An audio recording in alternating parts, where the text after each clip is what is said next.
Hello and welcome to the New Testament in a Year. It's September the 10th, day 10, and I'm Ali Martin. And the passage today, we're looking at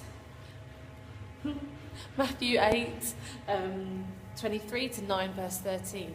And I think the thing for me that really stands out about the reading today is just how again and again Jesus shows his authority over nature, his authority over the supernatural, his authority to call people, and his authority to forgive sins.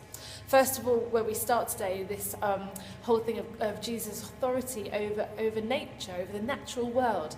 And what I love about this is, the disciples freak out because of this massive storm, and Jesus, he looks at them and he says, "You have little faith, why were you so afraid?"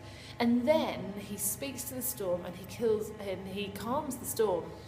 If we read this same account, as we'll come on to in a little bit, in Mark, the same story, but in this time, in Mark's account, it says that he calms the storm and then turns to them and speaks to their fear.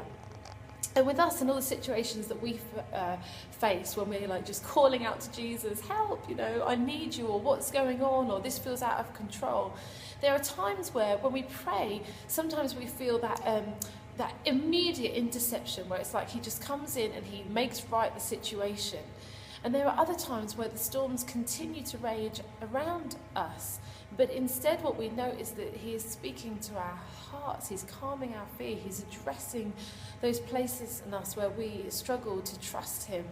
And I just love that sometimes we see one result, sometimes we see another, but the result is the same, that Jesus is with us in the storm, he's with us in the boat. He has power, but his power is not just to change the situation. So often it is also to speak to our hearts and to speak to the fear. So we see that authority here. We also see his authority over the supernatural. This was not too hard for him.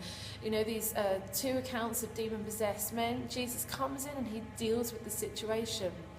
And then skipping on to, he has authority to call people. I love that when he sees Matthew, he just speaks and he says, "Follow me."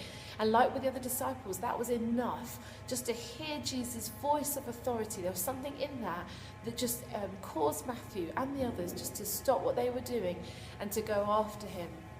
And then also, amazingly, we see Jesus' power not only to heal but to forgive sins. And he demonstrates that in the passage today.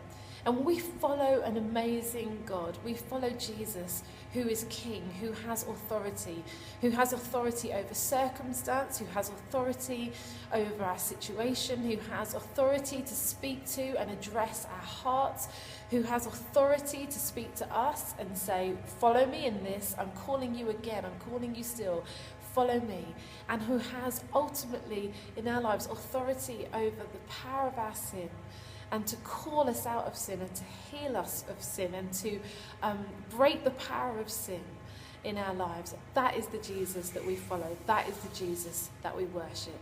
Have a good day, and I'll see you again tomorrow. God bless. Bye.